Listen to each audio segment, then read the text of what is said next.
Shabbat Shalom, everybody. I'm joined here with my son, Hey. Gabriel, and we're giving you a little taste of icy, cold, contemplative Shabbat, Saturday morning. We're opening the book of Exodus this week, and all the chants we want to share with you on your chant sheet, which I hope were also attached to this video, have something to do with moments in this week's Torah portion. And this week's Torah portion begins the whole story of the Exodus from Egypt. And we know that story begins with the calling of Moses. And as with all great moments in Torah, when a hero is called, they all say the same word, Hineni, I'm here. And Hineni means not only I'm here, but I'm ready, I'm responsive, I'm present, I am able to be called. And as we chant this with you this morning, I hope that you will feel that sense of presence, that sense of being ready to hear the divine voice and what it might be calling you this morning to do, to be, to feel.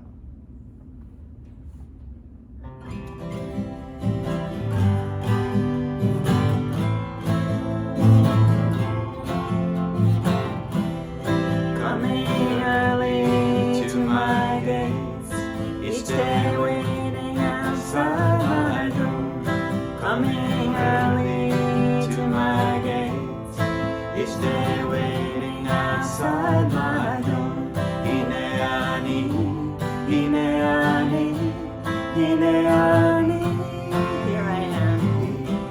Hine ani, hine ani, hine ani. Coming early to my gates, each day waiting outside my door. Coming early to my gates, each day waiting outside my door. Hine ani, hine ani, hine ani, hine ani, hine ani, hine ani, hine ani, hine ani, hine ani.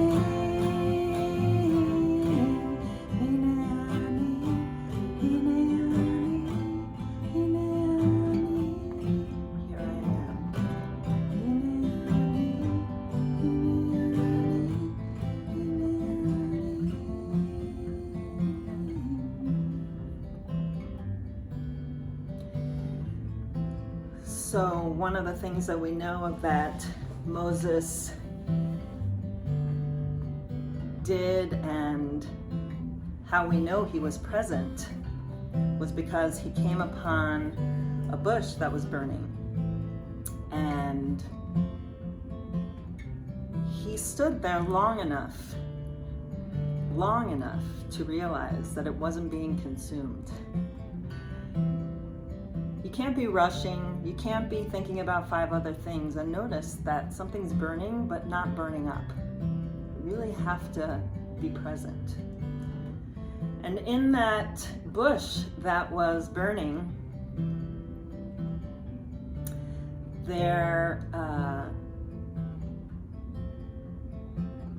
it was a miraculous sight. Miraculous. It stopped Moses in his tracks. And what God ends up saying out of the bush is, Moses, and he says, Hineni. And the next words are, take your shoes off, because the ground upon which you're standing is holy.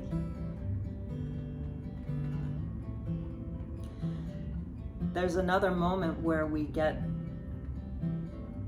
this lesson in Torah that sometimes the place upon which we're standing is holy and we didn't know it. And that is that moment when Jacob arises from his dream after sleeping on a rock and says, oh my gosh, this place was holy because he has this dream of angels going up and down, and the words that he uses in that moment to recognize the holiness of the place is Ma Nora Hamakom Hazeh. How awesome is this place? How awesome is this place? I might invite you to think that just in the way as we might respond Hineni and imagine that God is always calling us, that the ground upon which we're standing is always holy, that maybe all that's between us and recognizing how awesome it is the shoes we're wearing, or the things that we've let come between us and experiencing holiness. Because there might be a reason in any given moment to say, Mana Menorah Hamakom Hazeh. How awesome is this place? Is this moment? Is this arriving?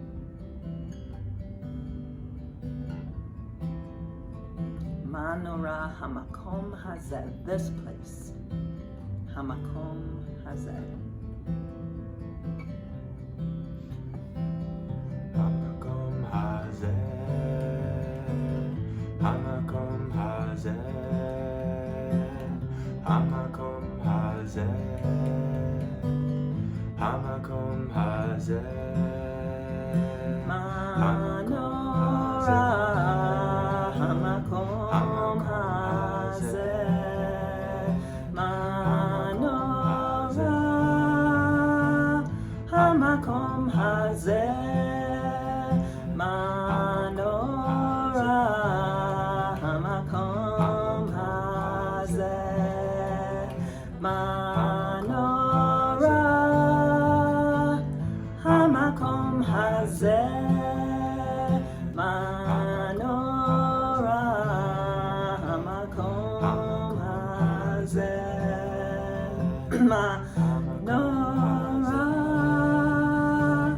Hamakom Hazeh, Menorah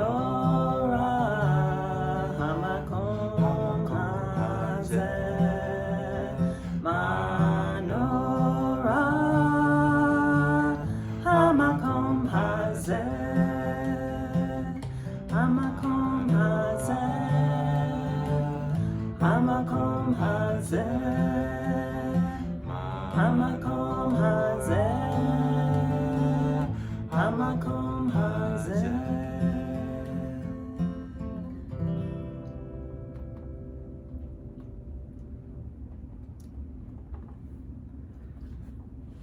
So the Israelites have been under great oppression as slaves to Pharaoh in Egypt. As we open these chapters in the book of Exodus, we learn that a Pharaoh, a king, arose who knew not Joseph and who began to feel that the Israelites were a threat to them instead of good neighbors, allies, friends. And they are bent and broken in under their burdens. And Moses is concerned because he grew up in Egypt and he saw the oppression. He had to leave Egypt because he saw a taskmaster beating one of his brothers, and he killed him on the spot, which is the reason why he ends up in that desert herding sheep and seeing the bush that wasn't consumed but was burning. So when God calls him and says, you're going to be the one to lead this people out of Egypt, Moses says, well, what makes you think this people who's been under the oppressive hand of Pharaoh for over 400 years is going to believe me, that suddenly you're paying attention? And God says, well, I made myself known to your ancestors, Abraham and Isaac and Jacob, by one name, El Shaddai. But I want you to know that I have another name, and this is the name you're going to tell them to know me by. Ehyeh Asher Ehyeh. I am and will be who I will be. And this name, when we analyze it, is a cognate of the four-letter name for God, Yud-He Vav-He, which is a name that always connotes compassion. And what gives rise to God calling on Moses to help and be a leader in freeing the people is that God hears the cries. God is moved by the cries of the people. And so when God says, I am that I am, I hear the cries of the people, we're all invited to understand that our God, the place where we find divinity, is a place of deep compassion, a place of divinity, and a place where we don't turn away from the cries of the world, but we are responsive to the cries of the world. Our connection to God, our connection to the divine, our connection to holiness is embedded in this understanding that we, as people whose God is named Ehyeh Asher Ehyeh, hears the cries of those who suffer.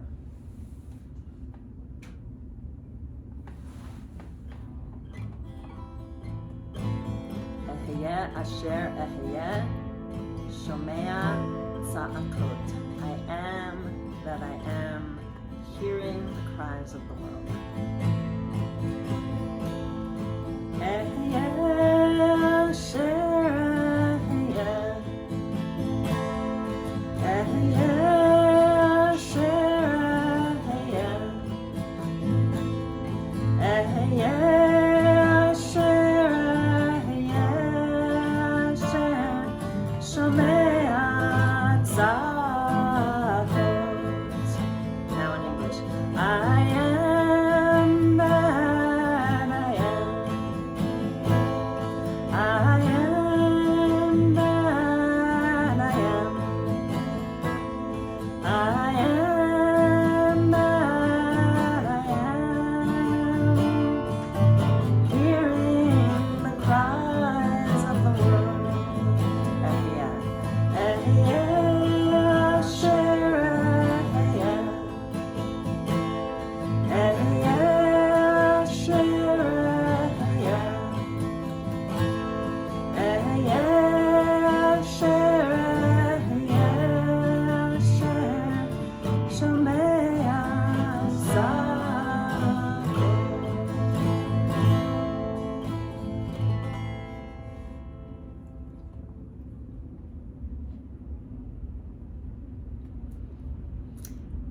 There's a beautiful psalm, Psalm 118, that we often sing as part of our Hallel in our celebration times at the festivals. And I think it speaks to this moment in this beginning of the book of Exodus where God hears the cries and is responsive. And what the psalmist says is min hametzar, from the narrow place, and we should hear in that Mitzrayim, which is the Hebrew for Egypt. Min hametzar, from in the midst of this narrow, confined place. Karatia, I called out to God. The Israelites called out, cried out. Anani v'merchavya, and God responded to me with spaciousness. God enveloped me. God gave me the big hug that loosened my constriction.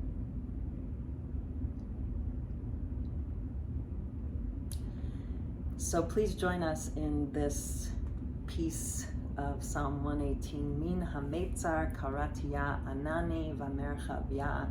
And the second lines are, Adonai li lo ira ma yaseh li adam. With God, with me, having God with me, what can a mere mortal do? Which is also words of great comfort. When we know that we are being guarded, hugged by the divine, what hurts can anybody do to us? So, this is a beautiful setting by Deborah Sachs-Mintz, and I hope this will become part of our regular repertoire.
So in this time, if you want, you can take a break and just sit in meditation. When we gather in person, we usually do a little bit of Baruch Hu and Shema and sit together for about 20 minutes and feel and be in the present moment. Practice that practice of Hineni, of just being present and responsive, hearing whatever the cries or the joys of the world are in that particular moment.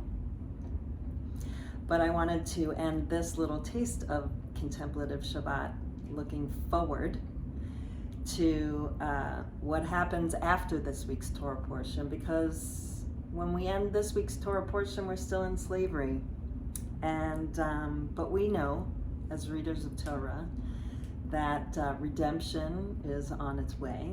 And so we wanted to close out with Ozi v'zimratya v'yehi li lishua, My strength and the song of God, these are my salvation. They are words not only that are part of Hallel and the Psalms, but they are words directly out of the Song of the Sea, the moment when the sea is split and the Israelites cross on dry land. And it's my prayer at this end of our time together that we all know that as difficult as this moment might feel, if it does, if we are in the Meitzar, in the Narrows, we should also remember that our strength and the song of God, these will be our salvation, and that every moment of narrowness gives way to a moment of spaciousness. And we pray deeply for that time to come when it all stays spacious, it all stays the song of God.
Shabbat shalom. Shabbat shalom.